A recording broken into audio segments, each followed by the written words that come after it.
Simpleng cake muna tayo for today's video. Mga mi, tara na G! Sa mga nag-uumpisa pa lang na mag-accept ng mga customized cake, perfect ito na pangbenta dahil soft icing with printed toppers ang ating cake for today. Ang labanan lang sa mga ganitong klaseng customized cakes ay dapat, number 1, quality ang picture or images na ipiprint natin, pati na rin yung photo paper na gagamitin natin. So kung wala ka pang printer, mas maganda na magpa-print na lang tayo sa mga nagpiprint doon sa mga, kung saan nagpiprint ng mga tarpaulins, calling cards. Yan, 50 pesos lang naman ang print nun per page. O diba, mura na yon. I-add nyo na lang iyon sa costing ninyo pag magpe-presyo na kayo ng mga cakes. Doon naman sa may mga printer, mas maganda na quality yung photo paper na bibilhin natin and mas maganda rin kung waterproof.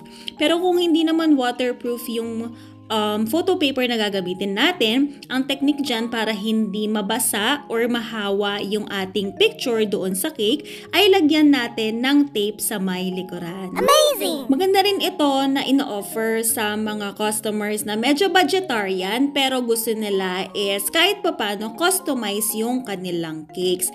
And kapag ganito ang mga request ng customers, yung may mga printed details, make it a habit na mag-set tayo ng expectation sa mga customer na hindi natin maipo-provide yung as-is na picture or images na nakatusok sa cake dun sa sinend nila sa atin. Para hindi ka na rin mahirapan na mag-search sa iba't ibang platform nung same exact image ng sinend ni customer sa'yo. Kasi medyo mahirap yon and super challenging. Iba-iba kasi yan. Yung iba, sarili nilang gawa yon tapos pinrint nila.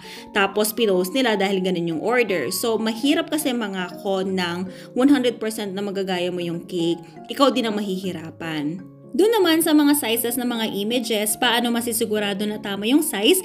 Imagine niyo lang na yung blank page ninyo doon sa harapan ninyo, kung computer man ang ginagamit nyo or cellphone, yun yung bond paper. Tapos i-adjust nyo na lang siya, sukatin nyo na lang siya. Para pagka pinrint ninyo, hindi na kayo mahihirapan. Mahirap kasi na gumamit kayo ng measurement doon sa application nyo mismo dahil minsan, iba ang kinalalabasan niya kapag na-print na. At ito na ang final result! Wow! O diba, ang syala ng cake natin, napakasarap tingnan sa mga mata. And that's it for today. See you on our next video. Bye!